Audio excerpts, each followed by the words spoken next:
Hello and welcome to a lesson on the factor and remainder theorems. In this lesson we'll prove both the remainder theorem and the factor theorem, and we'll look at two examples of each typical of how they occur on exam papers. But before starting with the remainder theorem, I'm going to look at division in everyday arithmetic because there are certain similarities between ordinary number division and algebraic division. So let me begin by considering 53 divided by 6. And what we get is 8 6s are 48, 5 left over, so it's 8 remainder 5. But there's another relationship that exists between these numbers. 53 that I started with is actually equal to 6 times 8 plus 5. So it's equal to the number I was dividing by multiplied by the answer I got plus the remainder. 6 times 8 is 48 plus 5 is 53. Let's have a look at a second example. 77 divided by 5. 5 goes into 7 once, 2 left over. 5 goes into 27 5 times, 2 left over, so it's 15 remainder 2. But again we have 77 is equal to 5, the number I was dividing by, multiplied by the answer plus the remainder. 5 times 15 is 75, plus 2 is 77. And we'll use this technique when we look at the remainder theorem. Remainder theorem. When a polynomial fx is divided by x minus a, the remainder is given by f of a. So we simply substitute the number a in the function to find the remainder. Well, why does that work? Well, fx, if it's divided by x minus a, the answer is some function of x, let's call it gx, plus maybe a remainder. So fx is equal to x minus a multiplied by g of x plus a remainder which I'll call r. Of course that remainder could be 0 if it divides inexactly. Well, now consider f of a. If we look at f of a, then x is replaced by a, and this bracket here becomes a minus a. G of x becomes g of a, and the remainder is still the remainder. Now a minus a is 0, so it doesn't matter what g of a is, this whole term is going to be forced to 0. So f of a is equal to 0 plus r. And that proves the remainder theorem, that the remainder, when you do the division, is simply equal to f of a. Let's move on now and look at the factor theorem. The factor theorem. If x minus a is a factor of fx, then f of a is 0, and so x equals a is a root of the equation fx equals 0. Conversely, if fa equals 0, then x minus a is a factor of fx. Well, it takes a bit of sorting out this one, so let's start with the proof of the first part. It's actually just a special case of the remainder theorem. It just happens to be that the remainder is 0. So let's have a look along this line here. If x minus a is a factor of fx, then the remainder is 0 because it divides inexactly when you divide by x minus a. However, by the remainder theorem, fa should be equal to r. Well, if the remainder is 0, that means that fa is 0. And that proves the first part of this theorem. If it's a factor, the remainder is 0, but by the remainder theorem, f of a is equal to the remainder, and so that must be 0 as well. But if f of a is 0, it means when you put x equal to a in the function, it's equal to 0. And that's what we mean by x is a root of fx equals 0. Let's move on now and consider the next part, coming back the other way. If f of a is 0, well, that means the remainder is 0 by the remainder theorem because fa is equal to the remainder. But if the remainder is 0, that means that x minus a goes in exactly without any remainder. And that's what we mean by being a factor of fx. So the factor theorem just falls out of the remainder theorem whenever the remainder is 0. We'll now go on to look at 4 applications of these theorems. Example 1, using the remainder theorem. Find the remainder when fx equals x cubed minus x squared plus 5x plus 3 is divided by x minus 2. Well, the remainder theorem tells us that the remainder is given by f of 2.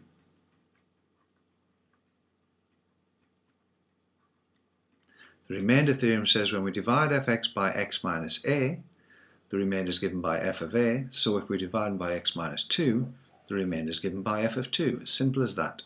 We now need to evaluate f of 2, and that's 2 cubed minus 2 squared plus 5 times 2 plus 3, which is 2 cubed is 8, 2 squared is 4, so that's minus 4, 5 2s are 10, plus 3. So what have we got? 8 plus 10 plus 3 is 21, subtract 4, 17. So the remainder is 17. Now let's see how much easier that was than if we'd done algebraic long division. We could have said x cubed minus x squared plus 5x plus 3 divided by x minus 2. What do I need to multiply x by to get x cubed? Answer, x squared. X squared times x gives the x cubed. X squared times minus 2 is minus 2x squared. Subtract to see what's left. The x cubes disappear.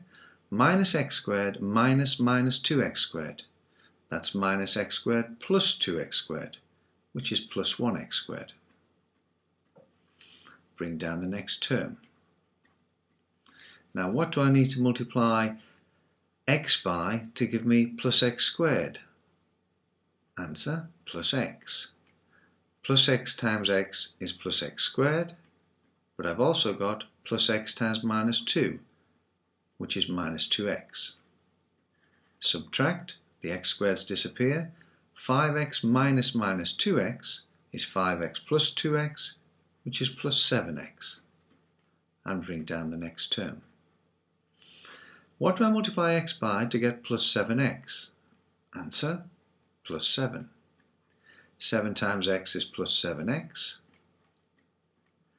And 7 times minus 2 is minus 14. Subtract, the x's disappear. 3 minus minus 14 is 3 plus 14, which is plus 17. So there's our remainder of 17. Same answer, but a lot more work and a lot more chances to make mistakes.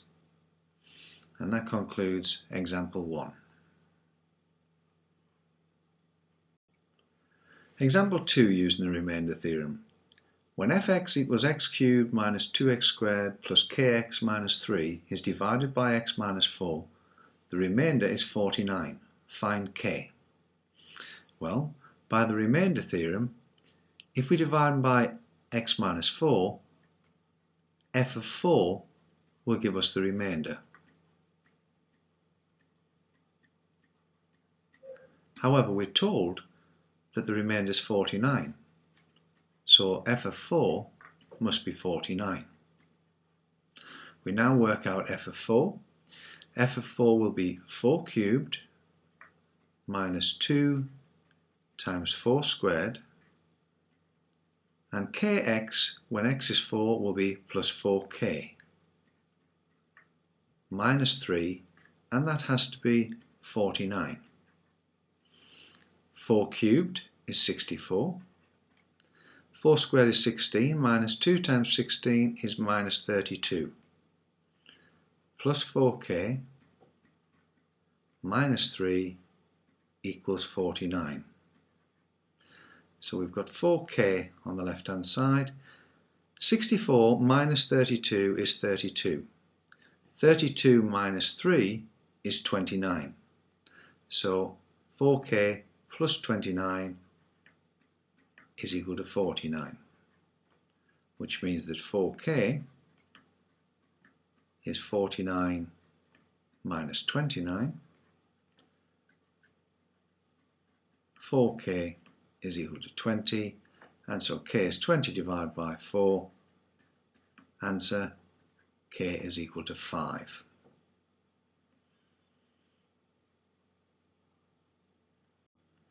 Moving on to example 3, using the factor theorem.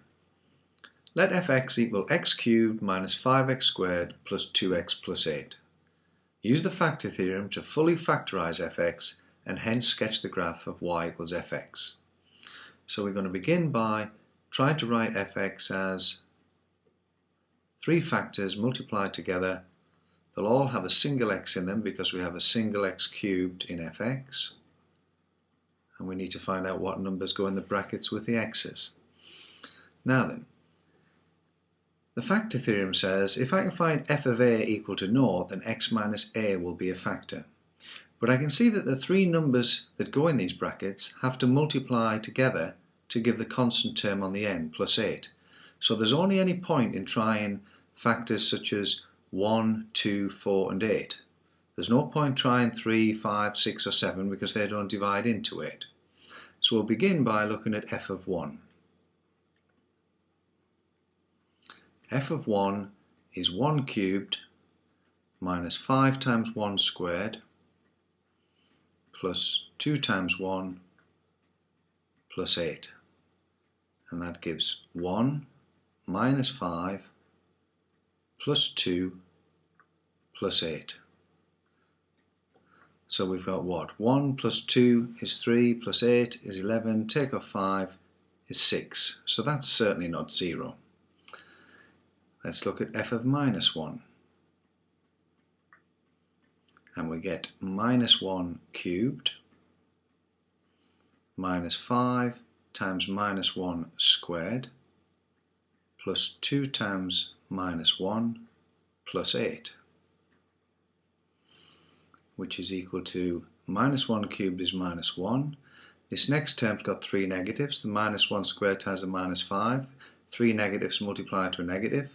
5 times 1 squared is 5, so that becomes minus 5. Then we've got 2 times minus 1 is minus 2 plus 8.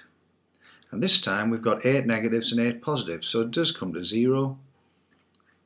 F of minus 1 is 0. Now according to the factor theorem, if f of minus 1 is 0, then x plus 1 is a factor. Moving on now, we look at f of 2, because 2 divides into 8.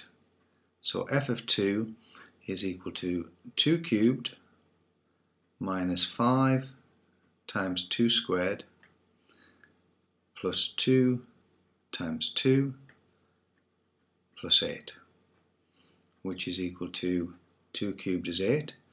2 squared is 4, minus 5 times 4 is minus 20. 2 times 2 is plus 4, plus 8. So we've got 20 negatives and I can see 20 positives, so that comes to 0 as well. So if f of 2 is 0, that means x minus 2 is a factor.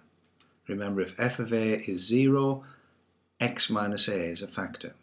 So only one more to find now, but we should be able to spot that because plus 1 times minus 2 is minus 2. So the only way I'm going to get plus 8 on the end is to multiply that minus 2 by minus 4. So I'm predicting that that last factor is going to be x minus 4. However, just to check, if x minus 4 is a factor, then f of 4 should be 0. So let's check that. And we get 4 cubed minus 5 times 4 squared plus 2 times 4 plus 8. 4 cubed is 64. 4 squared is 16, and minus 5 times 16 is minus 80. Plus 2 times 4 is plus 8. And then we have another plus 8. So we've got 64 plus 8 is 72, plus 8 is 80, minus 80 is 0. So indeed that was the correct factor we've put in there, x minus 4. Now we're going to sketch the graph. So we're interested in where it cuts the two axes. As for the y-axis, this plus 8 on the end tells you where it's going to cut the y-axis. And on the x-axis, it's when each of these brackets is 0, or indeed these roots that we've just found. So it crosses the x-axis when this bracket's 0, when x is minus 1.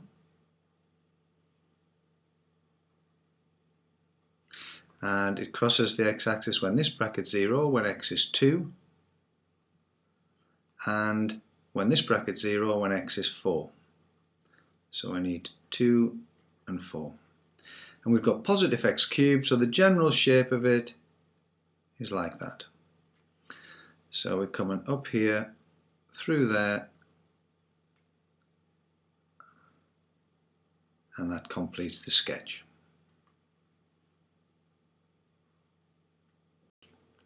Moving on to example 4, the final example, and probably the most complicated. Use the factor theorem to establish a root of the equation x cubed minus 7x squared plus 13x minus 3 equals 0. Use algebraic long division to help find the other two roots. So we'd be wasting our time trying to find all the roots using the factor theorem. Now then, if we're going to use the factor theorem, we can see that this number on the end here, minus 3, any factor, the number we put in is going to have to divide into minus 3. So it could be 1 or minus 1, 3 or minus 3, but they're the only four worth trying. So let's have a look at f of 1 to start with, which is equal to 1 cubed minus 7 times 1 squared plus 13 times 1 minus 3, which would be 1 minus 7 plus 13 minus 3. So that looks to be 13 plus 1 is 14, minus 7 minus 3 is minus 10, so overall that comes to plus 4, which is not equal to 0. So we move on and look at f of minus 1. Minus 1 cubed minus 7 times minus 1 squared plus 13 times minus 1 minus 3, which gives minus 1, 3 negatives here again, so that's going to be negative, minus 7, 13 times minus 1 is minus 13, minus 3, all negatives together, 24 of them all together, so that's minus 24, which is not equal to 0. Now we move on to f of 3, 2 chances left. F of 3 would be 3 cubed minus 7 times 3 squared plus 13 times 3 minus 3. 3 cubed is 27. 3 squared is 9. Minus 7 times 9 is minus 63. Plus 13 times 3 is plus 39. And then we have the minus 3. So what have we got here? We've got 66 negatives. 39 plus 27 is also 66, so 66 positives. So that does give me 0, which means if f of 3 is 0, x minus 3 is a factor. So therefore, x minus 3 is a factor. So the root would be x equals 3. So I can say x equals 3 as a root, which we found because f of 3 equals 0. Now I'm going to do the long division to find the quadratic factor that helps make up this function on the left. So x cubed minus 7x squared plus 13x minus 3 divided by this factor x minus 3. And of course this shouldn't be a remainder. What do I multiply x by to get x cubed? Answer, x squared. X squared times x is x cubed. X squared times minus 3 is minus 3x squared. Subtract, x cubes disappear. Minus 7x squared minus 3x squared is minus 7x squared plus 3x squared, which is minus 4x squared. Bring down the next term. What do I multiply x by to get minus 4x squared? Answer, minus 4x. Minus 4x times x is minus 4x squared. Minus 4x times minus 3 is plus 12x. Subtract 13x, take away 12x is just x. The x squareds haven't disappeared. Bring down the next term. What do I multiply x by to get x? Plus 1. And sure enough, there's no remainder because 1 times minus 3 is minus 3. Subtract it and it's gone. So the left-hand side can be written now as x minus 3, one factor, and this other factor is the quadratic factor, x squared minus 4x plus 1. So I've rewritten this left-hand side here as x minus 3 times x squared minus 4x plus 1. And from here we can say either x equals 3, which comes from that bracket being 0, or x squared minus 4x plus 1 equals 0.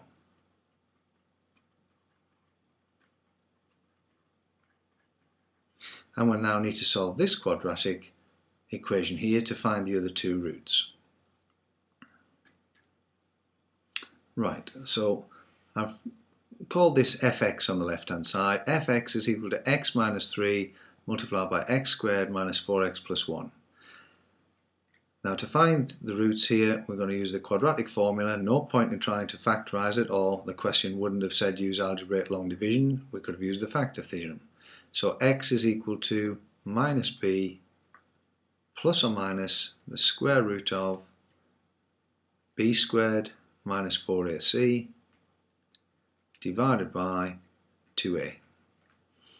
So x is equal to minus b. Well, b is minus 4, so that's 4, plus or minus the square root of b squared minus 4 squared is plus 16, minus 4ac, that's minus 4 times 1 times 1, so that's just minus 4, all divided by 2a, which is 2.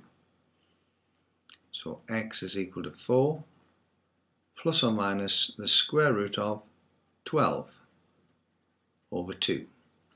Now we can simplify that considerably because we can write x is equal to 4 plus or minus, now 12 can be written as 4 times 3, and of course 4 is a perfect square, so we can pull the square root of 4 outside the root sign and we get 4 plus or minus 2 root 3, all divided by 2.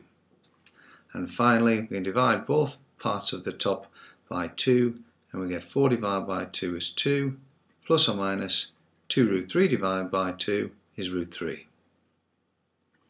So our final solution, the roots of the equation, x equals 3, we found from way back, x equals 2 plus root 3, and x equals 2 minus root 3. And that's typical of a long question on the factor theorem on the exam papers. And that concludes this lesson on factor and remainder theorems.